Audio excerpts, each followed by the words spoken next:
Rated M for mature. Welcome to the second edition of Playing Dead. I'm AJ Locascio, and in this episode we'll be discussing how exactly Telltale's working on expanding Robert Kirkman's Walking Dead universe with a brand new story and brand new characters. We're also going to be talking about choice in the game and how it will give players what Telltale is calling a tailored experience. To help us discuss this, I'll be talking once again to Sean Vanneman, lead designer, and Gary Whitta, writer of Episode 4 and story consultant for Walking Dead the game. So stay with us as we learn more about Walking Dead right here on Playing Dead.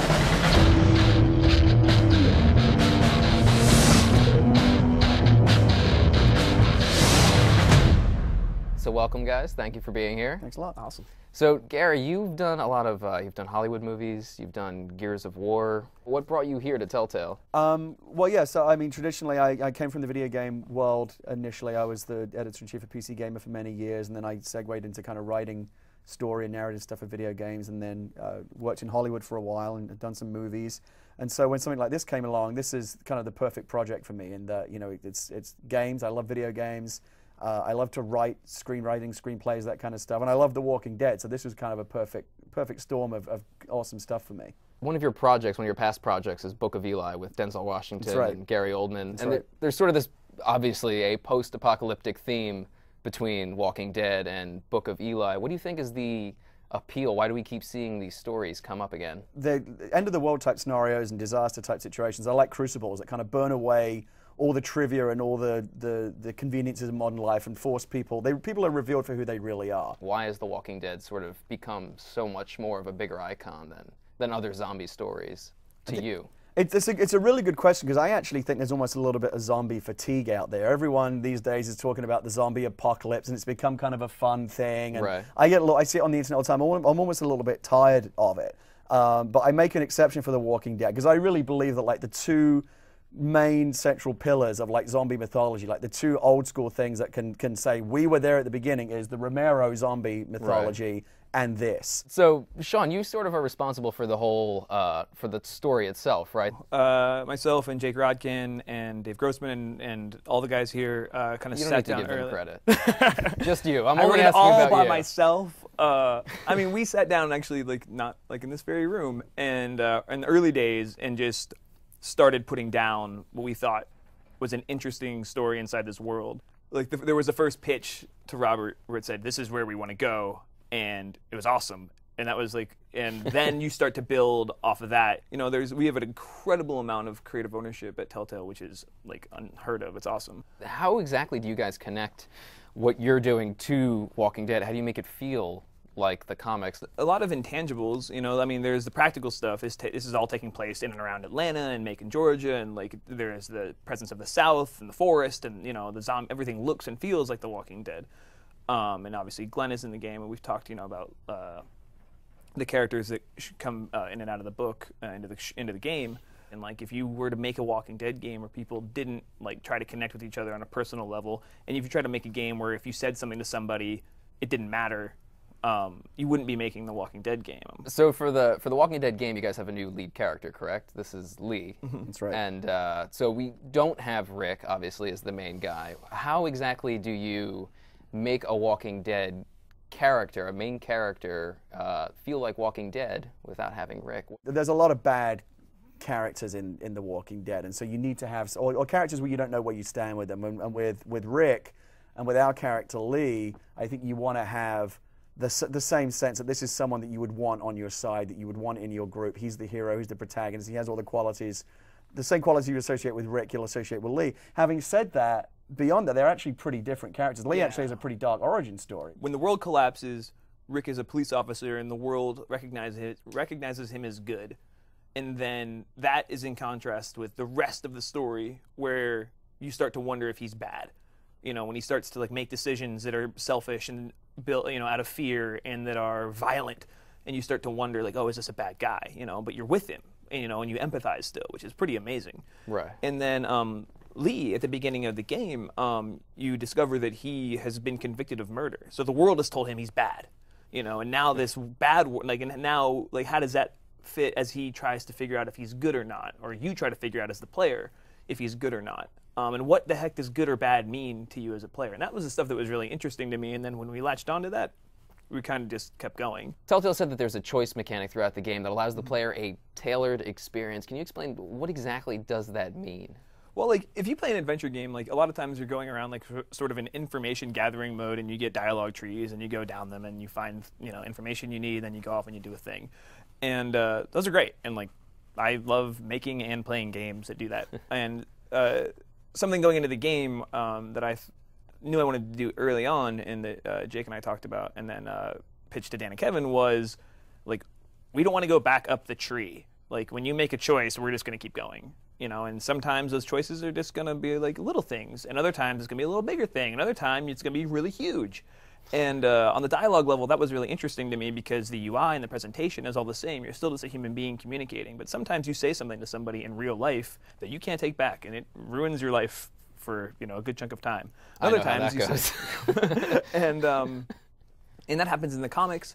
And that's something that we can do in games, and I thought was really, and we've been sort of building to that as a studio. Other times, you know, you have like large-scale choices where you're getting a different set, you're meeting a different character, and that's something that's really cool. We've never done before. You know, we've said this before, but sometimes you're making a choice and somebody lives and somebody dies, and that's also like we've never done that before, and that's really exciting. And sometimes it can be the most innocuous thing. There's a moment early in the game where Clementine asks you, "What do we do now?"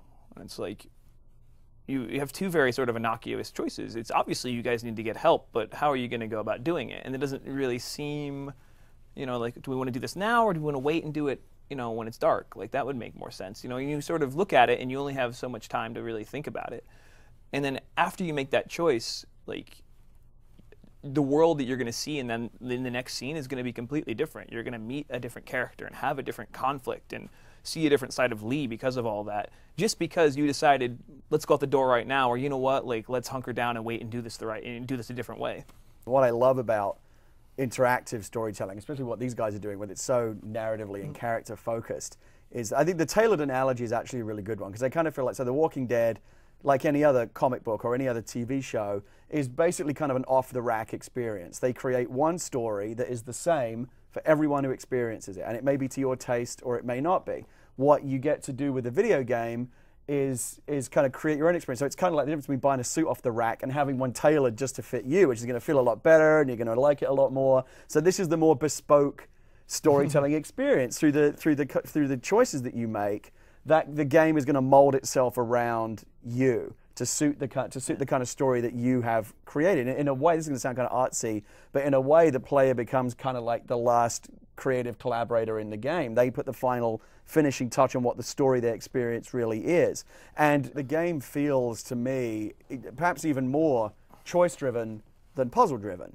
You've obviously got to have puzzles, Absolutely. otherwise you could just kind of blast through all the choices. There've got to be things that hold the player up and force you to think to move on. But like a puzzle is kind of an intellectual challenge, right? It's a test of how smart you are, Right. what's your ability to figure out logic, and does this key go in this box? And that's fine, that's very interesting. Adventure games have survived like that for many, many years, and there are many great ones. What's interesting, though, about a choice instead of a puzzle is that it's an emotional test rather than an intellectual test. It's not about, well, how high is your IQ, can you figure out this puzzle? It's like, who are you really? What would you do in this situation? It's much more illuminating in terms of forcing the player to think about what they would do in the shoes of that character, forced to make some agonizing life or death. And I think that's much more interesting for the player.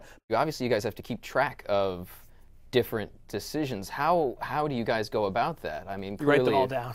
Well, I mean, obviously you write them all down, but it's got to be difficult from a story point of view. Really hard, yeah. And I mean, we're in that right now. We're in that sort of like, look at all this stuff.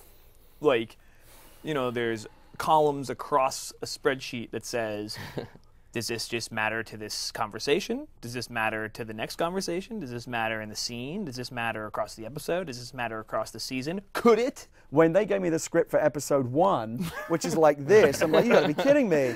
Because every single permutation and version consequence of the way that the story can branch based on the decision, they all have to work. Not only do they all have to happen, they all have to make sense and work, and the game has to not break no matter what decision you make. And of course, you know, gameplay, people are gonna try to break it. Like, they're gonna try and make the worst possible decisions and have fun with it. And the game is robust enough to let you do that. But yeah, just by volume, like when I'm editing a scene, I've got to edit that scene 5 different ways because there are so many different ways that scene can play out. Is there a right and wrong way to play the game? Is the goal to play the game, correctly? There's no right answer. There's no wrong answer. There is just your answer, and I think that's something that's really exciting. As long as your player has not been killed, you basically do okay. You can die for sure. Just don't die. Just don't die. So that's there's not a ton of emphasis. There's not a ton of emphasis on living or dying. From a challenge standpoint, that's interesting, but it's not from a narrative standpoint interesting because the story stops. So we just try to get you back on track and then keep playing the game and informing your relationship with this character. I think there is some points in the game where we do ease up a little bit and give the player relatively easy choices. Like if you want to be a bit more of a bad guy character, this is clearly the way to go. If you want to be more sympathetic, this way. But the majority, I think, play much more towards the middle. It's just like different shades of gray. And again, it's less about what is right or wrong and more about what would you do? And it may be right or wrong. Right or wrong, it's your choice. And the time issue is actually really important as well. We should talk about that because the other thing that forces the agony of those decisions is not just the fact that decisions are difficult, but you do often have very little time. And there may be zombies beating down the door, or someone is bleeding out and they're going to turn into a zombie. You may be locked in a room with them. There's there's people around you going, we have got to decide something now. So it's not like even if it's a tough decision, you don't get to go, let me think. You've got to make a decision right now, a snap judgment. And it may be the wrong one, but you don't have the luxury of spending a lot of time thinking about it. So you're not going to be hindered from making a terrible decision. You just have to deal with the decision, correct? Is that? I would say just experience the decision you made. I think you'll have the most fun if that's what you're doing. It's like college. I don't think I don't think the game. These aren't consequences. These are experiences. These are experiences. I don't agree with that. I was going to say I don't think the game ever really punishes you in a gameplay way. No. You're not going to screw yourself or box yourself into a corner because you made a certain decision, but you may have to live with the discomfort of what the story has become because of the situation. Yeah. The other thing that's worth mentioning is the replayability of it is really interesting as well, because like if I were to say to you, here's a comic book,